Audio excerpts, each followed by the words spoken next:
My name is Vivian, and I live with my husband George and our 2-year-old son Michael.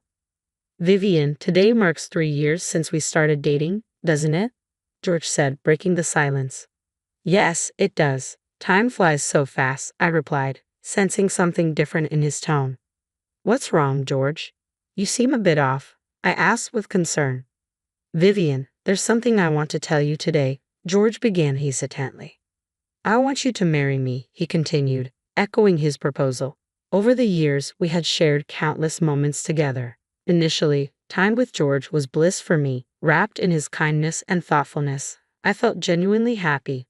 However, as days turned into years, the daily bustle and other factors began to change our relationship. Hey Vivian, didn't I say I wanted roast beef today? Why is it just leftovers from yesterday? George interrupted my thoughts. I'm sorry, George. I have to take care of Michael. I can't prepare anything too complicated, I explained, feeling a pang of guilt. I don't need such excuses. Parenting is just taking care of Michael, right? Stop making such a big deal out of it, George snapped, his frustration palpable. Working at my parents' company is tough. Well, I'm going to be the next president, so I have to endure it, he continued, his tone condescending. George worked at my in-laws' company, spending his days buried in work. Despite this, his efforts often seemed ordinary, and he struggled to meet his quotas. Who's making a big deal here? I don't eat dinner tonight. Oh, I might not come home tonight. I have golf with a senior from work tomorrow. So take care of things at home and make sure to prepare a proper dinner tonight. Okay. George's words stung, leaving me speechless. The taste is so bland. You really can't do anything right nowadays, he remarked later that evening, further straining our already tense atmosphere.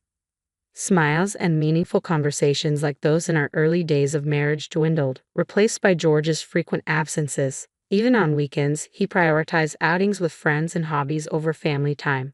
During maternity leave, I dedicated myself to protecting our family, waking early to care for Michael and manage household chores.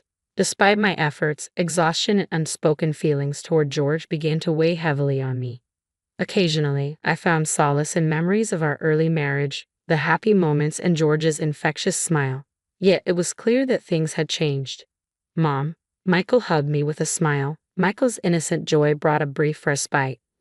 Lately, he had started calling me Mom more often, a small comfort in the midst of growing distance between George and me. I spent my days hoping our relationship would rekindle as Michael grew. However, deep down, I knew our bond had already cooled.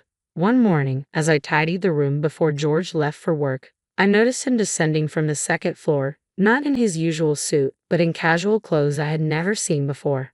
They must be new. Aren't you supposed to be at work today? I asked, puzzled. I'm going to work. I don't need a suit today, George replied dismissively. Seriously, stop nagging me. If I say it's fine, then it's fine. Don't butt in every time, he retorted sharply, leaving me at a loss for words. I was just asking, that's what's annoying. Anyway, I'm leaving now, George said, his departure through the front door feeling like an escape. I couldn't shake the feeling that he wasn't heading to his office. Where was he going? I tried not to dwell on the answer. The distance between George and me seemed to widen with each passing day.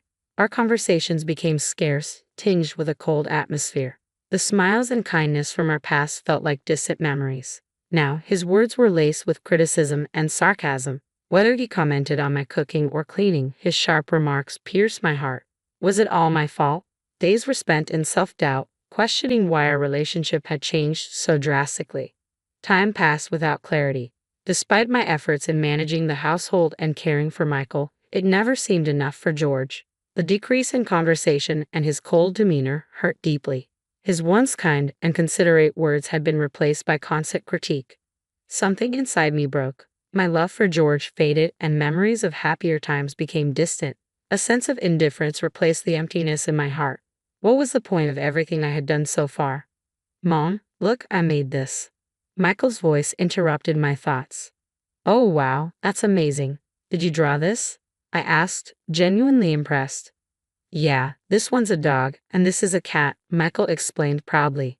You're really good at drawing, Michael. I praised him, his smile warming my heart. As time passed, my feelings shifted. As my love for George waned, my love for Michael deepened. Watching him grow, I began seriously considering my future. specifically divorce. I couldn't continue in a relationship where George barely contributed to parenting, let alone fulfilling his role as a father. The prospect of liberation from George seemed more overwhelming than daunting. However, one concern weighed on me. On the way to a promised meeting with Michael's grandparents, we arrived at their doorstep. "Hello, Mother." "Hi, Grandma." Michael greeted them warmly. "Hello, Michael. Have you grown taller again?" Grandma exclaimed with joy. "Really?" "Yay!" Michael cheered, delighted by her praise. "It's good to see you. Come on in." Grandma welcomed us inside. "Thank you, I will." It was George's parents, my in-laws. Despite my frayed relationship with George, they had always been a source of comfort. They ran a nearby business and had shown unwavering kindness and support towards Michael and me. "That's right, I bought some delicious sweets at the station. I'll serve them with coffee now. Please have a seat and relax," Grandma insisted kindly. "Let me help," I offered. No, it's fine. You must be tired from childcare. Just have a seat. You need to rest when you can," Grandma reassured me. "Thank you, Mother," I replied gratefully. My in-laws treated me like their own daughter. Their presence was a soothing balm. They invited us over almost every week, genuinely interested in our well-being. Their voices were always kind, like comforting music to me. They cherished their time with Michael, showering him with toys and playing with him every chance they got. I experienced their kindness deeply, feeling genuinely cherished. Sometimes my father-in-law would take Michael to a nearby park because he knew Michael loved birds. He even bought him a bird book once. These thoughtful gestures deepened our bond. My in-laws listened attentively to my troubles, including issues with George and domestic difficulties. They responded with understanding and compassion. Their words of encouragement and advice filled me with gratitude, bringing a warm breeze into our home. Their kindness was a great help. "I'm worried if George is causing you trouble," my mother-in-law once remarked with a troubled smile, as my father-in-law played with Michael. I couldn't help but reply with a smile. Perhaps she sensed the complexity of my relationship with George. "No, it's fine," I assured her, though her worried smile lingered. My father-in-law also showed concern for my well-being, often creating new recipes for me, knowing my love for delicious food. His thoughtful gestures and the times he comforted me while playing with Michael brought me peace. "Michael, what kind of animal shall we see next time?" my father-in-law asked playfully. "I want to see big fish next time," Michael exclaimed excitedly. "All right, let's go to the aquarium next time," my father-in-law suggested, eliciting a joyful yay from Michael. Watching them interact, I couldn't help but smile. Michael adored his grandparents, showing them a carefree smile that rarely graced his face with George. "Vivian, feel free to talk to us about anything," my mother-in-law said kindly as we were leaving. Her words pained my heart a bit. Little did she know, I was contemplating divorce from George. I didn't want to burden my in-laws or sadden them. Even if my relationship with George couldn't be repaired, I cherished my bond with my in-laws and wanted Michael to continue enjoying his time with them. I was apprehensive about opening up to them about George, fearing their reaction. Just as these worries occupied my mind, an unexpected incident unfolded. My in-laws had kindly offered to take care of Michael, allowing me to enjoy a cafe outing with a friend. "It's been a long time since we've had a cafe like this, hasn't it?" my friend remarked as we sat down, sipping our coffee. "Really, Vivian, you've seemed busy recently," she observed with concern. "Have I?" I replied vaguely, trying to brush off the worry in her eyes. "Hey, Vivian, has something happened with your husband recently?" My friend hesitated, choosing her words carefully. "What do you mean?" I asked, tilting my head in confusion.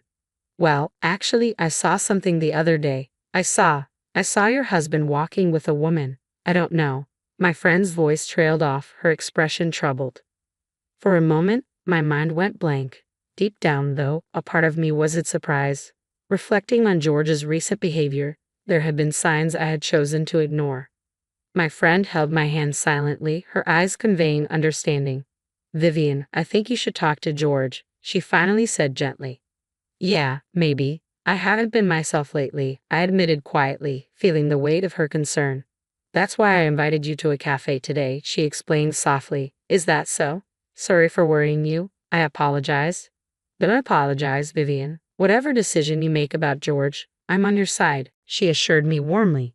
"Thank you," I replied gratefully, parting ways with her and heading home. Although I was initially shocked by the startling truth, strangely, I felt calm now, even a bit relieved. This revelation gave me the clarity to end my relationship with George without hesitation. Imagining a future living just with Michael, despite the uncertainties, strengthened my resolve. I needed to be strong for Michael's sake. "I'm home," I announced as I entered the house. "Ah, today was exhausting." "Welcome back," George greeted me casually, not noticing my subdued demeanor. "Hey," I started, my voice steady but firm, "I've been waiting for your return." As George carelessly threw his bag on the sofa. In a low voice, I told him, "George, we need to talk." "Can it wait until after dinner?" George replied, visibly annoyed. "No, I want to talk about it now," I insisted. "What now?" "Such a hassle," George grumbled, avoiding eye contact. "Well, this situation is your fault, isn't it?" I confronted him. "Huh? What are you talking about?" George looked puzzled, but there was a flicker of unease in his eyes. "I heard from my friend. Is it true that you were walking with another woman?" I pressed, my voice steady. George's reaction was undeniable confirmation. His face changed color instantly, and his eyes darted around, searching for an escape. "That must be a mistake. Your friend saw, right?" George stammered. "She heard your voice and even knows the store you two went into." "Shall I confirm it with the store staff?" I challenged, feeling a surge of boldness. "It's useless to hide it," I continued as George struggled for words. "Damn it," George spat out bitterly, his anger surfacing. "Yeah, that's right. Her name is Zoe. Unlike you, she's perfect at work, in housekeeping, and she's cute. She even said she likes me, even though I'm married." "Yeah, that just shows how attractive I am, right?" George mocked, his tone cutting. "I loved you, George, even though you're married," he mimicked Zoe's words. Would a normal woman approach a married man like that? There must be more to it, I reasoned, but George's dismissive attitude was clear. "Why should I feel bad for you and Michael? You should be ashamed for not supporting me more in my hard work," George retorted defensively. "I heard from your father and mother that you hadn't even met your work quotas. Can you still say you're working hard?" I shot back, feeling the weight of disappointment. "I'm doing things my way. I'm going to be the next president, so don't interfere," George asserted arrogantly. "I doubt you'll ever become president," I stated quietly, my resolve hardening. "What did you say?" George's voice rose. "Fine, I'm done with you. Let's divorce," I declared firmly, unable to bear his excuses any longer. "I'll divorce you and marry Zoe. Do whatever you want," George pointed at me, his words sharp and hurtful. "Don't talk bad about Zoe. You're just jealous of her, aren't you?" George accused, misinterpreting my stunned silence for shock. "That's not the case," I replied quietly. "I'll show you. You'll regret this when you come begging to me later," George shouted angrily, storming out of the house, likely heading to Zoe's place. Impulsively, I tried to follow him but tripped over a slightly lifted carpet edge. I fell hard, hitting my back against the table with a sharp pain I had never felt before. Overwhelmed by the intense agony, I groaned, unable to move. Crawling towards my smartphone nearby, I dialed for an ambulance as darkness threatened to engulf me. "Mom, where am I?" Michael's voice brought me back when I woke up. I lay in the hospital bed, my head spinning and my body itching all over. A nurse quickly came to my aid and called a doctor. Seeing my anxious state, they explained what had happened and tried to calm my nerves. "It's okay, you'll gradually recover," the nurse assured me. "Yes, thank you," I managed, trying to absorb the news. "Anyway, it's good that your life isn't in danger," the doctor added. However, the results of the subsequent examination shocked me deeply. The fall had caused spinal cord damage, making it difficult for me to walk. I was informed that I would need a wheelchair, and my life would change drastically. After being discharged, life at home proved more challenging than I had anticipated. I realized I couldn't manage household chores, childcare, or even take care of myself alone. At the suggestion of my in-laws, I decided to live with them for a while. Since I couldn't rely on George for help and with Michael there too, I had no choice but to lean on their kindness. They must have been suspicious of George's absence despite my condition. I knew I had to tell them the truth soon. Just as I contemplated this, the front door of my in-laws' house swung open with a loud noise. "George, where have you been?" Ignoring calls when Vivian is in such a condition, my mother-in-law scolded as George entered. So, she's really in a wheelchair, huh? George scoffed, looking at my condition. A useless woman who can't do household chores or childcare is of no use to me. Hurry up and divorce me and pay me compensation for all the trouble. How can you say such a thing to Vivian? My father-in-law interjected, shocked. It's okay, Mom, Dad, I murmured weakly, feeling the weight of George's callous words. Vivian, let's get a divorce, George declared coldly. I'm sorry, Father, Mother, I whispered, tears welling up in my eyes. I couldn't stay with George anymore. Surprisingly, his cruel words didn't sting. They simply confirmed that my love for him had completely faded. Contrary to my in-law's surprise, George seemed oddly cheerful. Good that you understand now. I can freely marry Zoe, George remarked casually. George, were you seeing another woman? My father-in-law interjected, taken aback. Yeah, so what? What's the big deal? George shrugged. Despite having Vivian, she's boring, not particularly cute, and can't handle housework or childcare properly. How can you say that? My mother-in-law exclaimed, shocked. Vivian has been trying so hard with housework and raising Michael. Yeah, whatever, George dismissed, his tone callous. Anyway, I've decided to be with Zoe. Dad, it's time to hand over the company to me. You're getting old. Nonsense. I won't let someone like you take over the company, my father-in-law retorted firmly. Come on, who else is there but me? Anyway, I'm busy, so send me the divorce papers by mail, okay? George concluded, nonchalant. After separating from George, I started a new life. Currently, I live comfortably in a house recommended by my in-laws. With the help of a caretaker, they suggested my daily life feels easier than before. However, amidst this calm, an unexpected development awaited. One day, while peacefully passing time, the doorbell rang.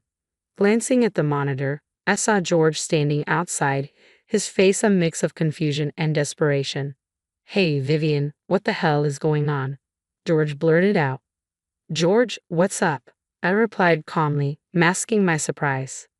I got fired from the company. I suppose Dad just keeps saying it can't be helped, George confessed, his desperation evident. Oh dear, I murmured sympathetically. Mom and Dad are saying you're no longer our son. We're cutting ties with you, George continued, his voice tinged with disbelief.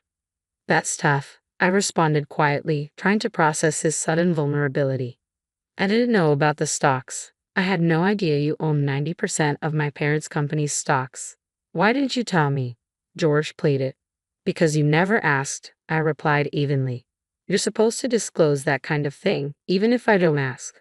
So, what do you want to say in the end? I asked, trying to gauge his intentions.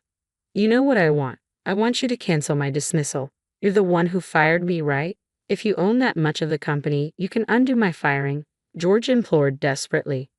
That's right. Please, Vivian. I've been rejected from all other company interviews. No other company will hire me except the current one, George pleaded, his desperation palpable. If you thought that, you should have worked more seriously. I'll work seriously from now on, so please cancel my firing. You don't have to worry about being fired. Zoe can support you, can't she? Zoe dumped me the moment she realized I couldn't become president. She was only interested in my position, George admitted bitterly. I thought as much, I replied calmly, my heart unmoved. Please, Vivian, you're all I have left. Let's get married again. It would be better for you too, right? George proposed, his voice tinged with hope. I was stunned by his words. What are you even saying? You're in a wheelchair, right? You need my help, and Michael needs his father, George pressed, trying to sway me. My anger surged at his audacity. How dare you say such things? I'm sorry, but the lady does not wish to speak with you anymore, Jack, the helper, interjected firmly before I could respond. Huh, who are you? George demanded, taken aback. I'm talking to Vivian, Jack replied sternly. As I said, the lady does not wish to converse with you. That can't be. Vivian needs me, George protested desperately. That's right, I'll say it again. I have nothing to say to you, and I don't want to see you ever again, I affirmed firmly through Jack. Why, Vivian? If you leave me too, then. George began, but Jack forcefully turned off the monitor. I found myself oddly captivated by Jack's rare display of anger. He was slightly older than me, introduced as a helper by my in-laws. Stern yet kind, Jack had grown close to Michael and become an indispensable part of our lives. Now, what? I mused aloud, watching Jack with newfound respect. Eventually, I heard that George, abandoned by Zoe and his parents, was walking a lonely path. However, his fate no longer concerned me. Whatever his situation, he had no part in my life anymore. Supported by my in-laws and Jack, I found peace in my new home. With Jack's assistance, I managed household chores and childcare better, slowly regaining confidence in my abilities. Meeting new people and sharing smiles in my daily life, I felt my heart gradually moving in a more positive direction. Though my past with George was challenging, I had overcome it and discovered a new me. Our paths had diverged. George may be filled with regrets on his lonely path, but I was walking towards a new future. This future was filled with peaceful days and happiness, surrounded by beloved people.